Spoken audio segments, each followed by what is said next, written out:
Pinakit mo ko sa hagdan, in-off ko yung breaker. Wala na ginawa mo kagabi! Doon ka muna matulog sa may storage room. So, kakagising-gising lang namin lahat dito ngayon. Yan, kakapasok lang. May nangyari kasi kagabi. Hindi, kaninang umaga. May madaling araw na yun. At eto po, ay nalasing si Allen. At yung lasing ni Allen, hindi po basta-basta. Ba't hindi to? Kumbaga, okay na okay yung ano niya, yung itsura niya, pero yung utak niya, lasing na lasing. Diba? Kaya ngayon, hindi po pwedeng makalagpas po sa nanay.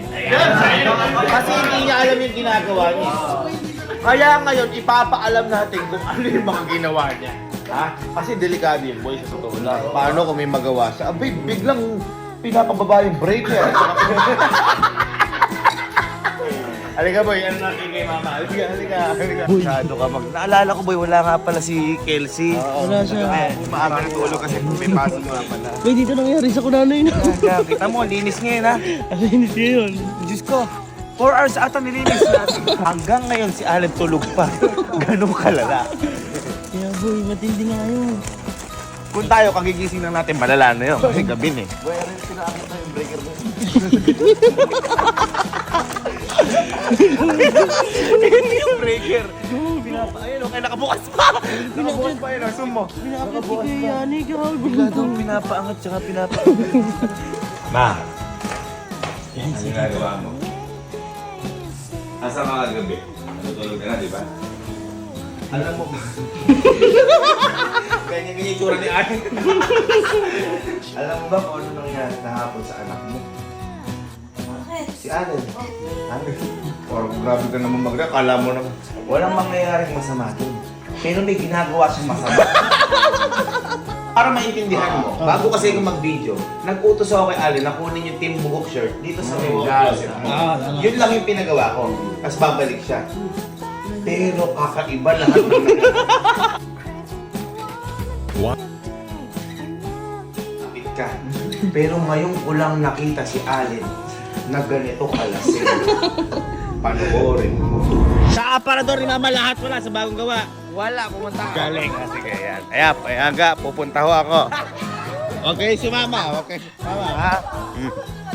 Dito po sila.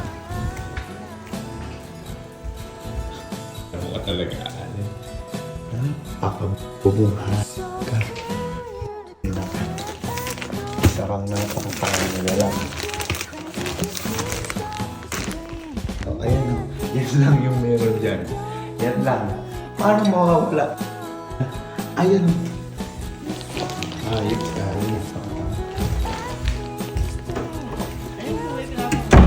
Opo, sabi po, wala. Si Allen po, lasing eh. Ay, hinahanap po yung luma. Sabi ko yung bago, andun na kagabi. Sige po. Ay, sinabi niyo po, ito yung bago. Sabi ko ba, ano po ba yung dala nila? Sabi niya po, parang nagay ko. Ano po yung sabi? Yan po sa kabilang kakal eh. Ay,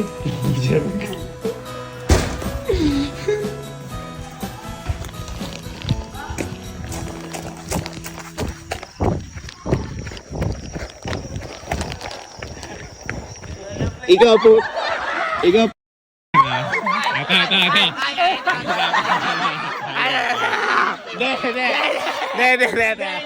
May nahanap ka ba? May nahanap ka. May damit mo. Surge. Teka lang.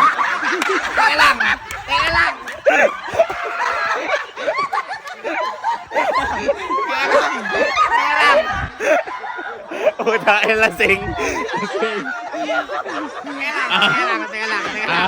Teka lang. Ako. Lasing.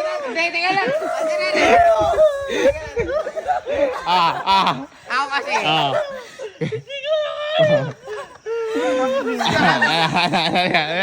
Ako lasing na kasi ko kaya ang pinapromote ko yun. Pinapromote ko yun. Pero may kasama ko lasing.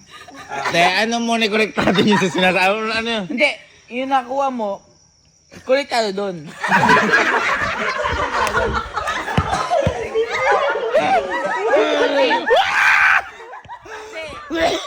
Ano yan?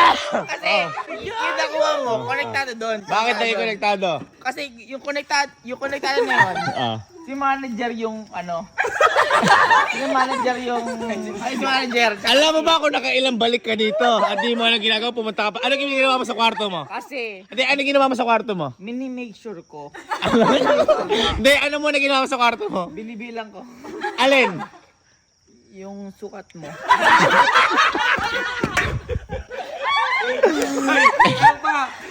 Parang sa kanya kung ano yung pinagawa niya sa akin. Ano yung pinagawa? Sabi ko kay Yani, bilangin mo ako ano yung kapintin. Ay, puto. Meron pa! Ano ba? Sabi ko, kuya ako, patingnan niya ako kung may aircon sila ate Ena. Hindi, eto. Sinabi ko kila Kuya Yani na pag-guidean ako kasi syempre, medyo tamado na, gano'n. Bibigyan ng aircon sila ate Ena kasi syempre, mainit. Bibigyan ng aircon, nagpapakuha lang ng damit. Teka, Kuya Yani, ano sabi?